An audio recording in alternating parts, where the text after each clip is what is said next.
Welcome to the PPR Report, first and 15, a full 15 minutes of content before we sit down for the main course. I can count on one hand the number of times we've had the same team in back-to-back games of the week.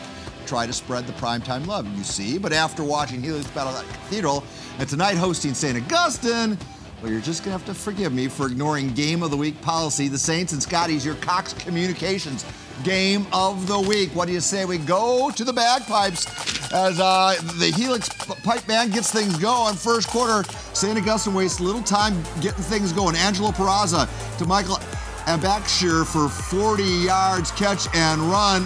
It'll set up Sage Iceman from 3 yards out. Saints seemingly take control early on, up 7-0 on the dive play up the middle. But Helix does not get flustered. Daniel Amon back in the lineup. He finds Chris Rivera for the 24-yard. Oh, man, that's pretty high school football. 7-7, we're tied. And then right before, about midway through the second quarter, Brian Cardwell plows in from 3 yards out.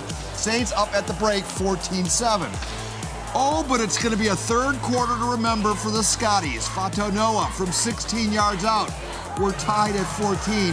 That kid can play. Then, play of the week candidate, Xavier Hamlet, the X-Man, goes 25 yards out of the pistol formation, makes one guy miss, and then he just runs past a bunch of others.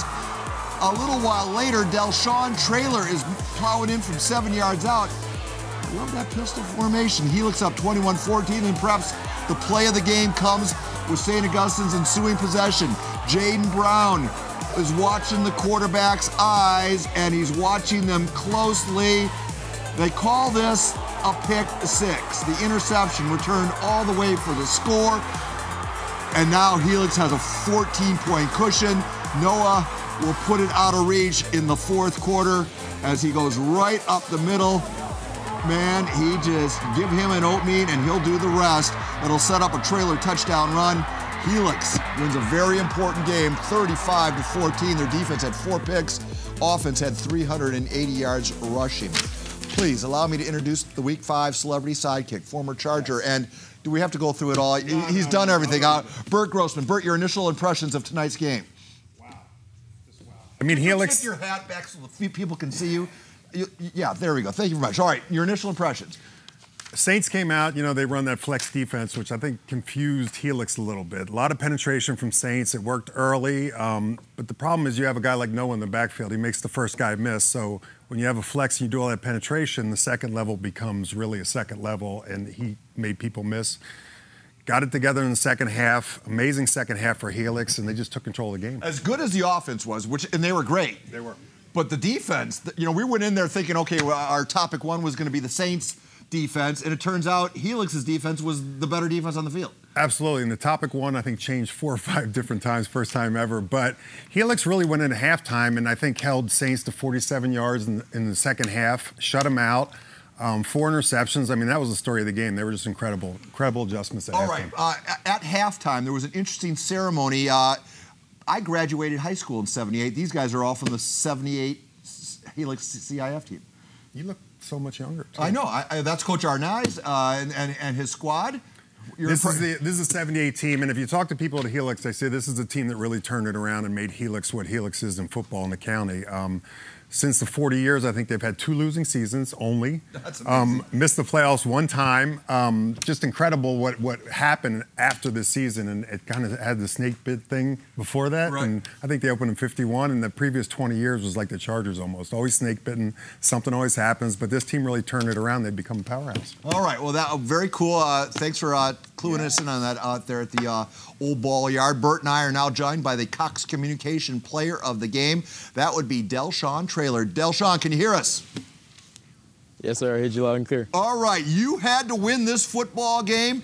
121 all-purpose yards for you, 2 touchdowns. At what point were you worried when they came out of the blocks and scored right away? Were you worried? Oh, not at all. We were prepared for tough situations during the season, and obviously that's shown with the way we come out 1-3. But we just knew that if we bound together and we just played our football, then we would end up winning this game. Do you ever think, I mean, this is the second week we've had you guys on the game, but does Noah come out every game and get hurt, and he's almost like Rocky Balboa and he always gets back up? Do you guys ever think he's actually hurt and he's going to miss the game? No, man, that kid is a tough kid. Like I give him his props. He's one of the best running backs that I've ever laid eyes on. Well, before we let you go, you guys play. You're like the Notre Dame of high school football in that you play Murderers Row. It's a schedule. Who makes that schedule, and can we fire that guy? I mean, it's one killing team after another. You can put that all on Coach Robbie Owens. He always wants us to give us the best opponents that we possibly can to prepare us for the playoffs. You know, it definitely pays off in the past few years. Hey, so you guys lost, I don't think people realize, you lost, I think, 28 seniors last year off that state championship team or going to the States. Did you guys expect to be bad this year or good or start off? I mean, people don't realize how young you are and how good this can be next year. Well, Coach Owens always told us that tradition never graduates. And here at Helix, we always want to be the best team in San Diego, the best team in the state. And that's always been our goal. So even with our seniors graduating, we always just wanted to put our best foot forward and go out and have a winning season. All right, well, young man, I know you probably have better places to be than sitting here talking with us. Thank you for hanging around. Go join your friends. Stay out of trouble. And hopefully we're doing this again in a few weeks down the road, okay? Thank you, sir. All right, Delshawn Traylor, everybody. We're going to talk more about the game in just a bit. But right now, let us not forget, the Prep Picks Report is really a cast of thousands. Millions. Starting, here's cast member number 1, Rick Willis. It's San Pasquale hosting Orange Glen in the 44th annual Battle for the Bear. Now, the Eagles have won 11 straight. So, I'm going to let you know, will it stay or will it go? Battle of the Horses in your Jersey Mike City Game of the Week. We got the Colts. We got the Lancers. Folks, can't wait for you to catch this one. Mar Vista's leading tackler. He's only 5 feet 7 inches tall, but man, can Diego Garza move it! Is that too hard? So that means you need to stay tuned to get the best highlights from the El Cajon Ford East County Game of the Week between Rosebud and Rancho Verde. Stay tuned. It was homecoming here tonight at Granite Hills High School as they faced the Hilltop Lancers. Who came out victorious? Stay tuned to the PPR to find out. All right, we'll get to our Dine and Dash in a bit, but right now, number 11 in your program, number 1 in your hearts. Everybody, here's Casey McKinnon and the Big Pig on campus. Thanks, Paul. Folks, we still have a game ball to award. Here are your 4 choices.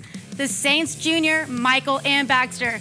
Candidate number 2 is quarterback Angelo Peraza. And candidate number 3 is wide receiver Chris Rivera. And last, but certainly not least, is Helix all-purpose athlete Delshawn Traylor. This week, we hit a record for the most votes on who will be the Week 5 Big Pig on campus. If you accurately predicted which of these 4 had the best game, you will be eligible to win fabulous PPR gear and front row seats to this December 4th Silver Pigskin Gala. We'll have the final tally later on the PPR, but first, these very important commercial words. The Prep Pigskin Report, 1st and 15, is coming right back.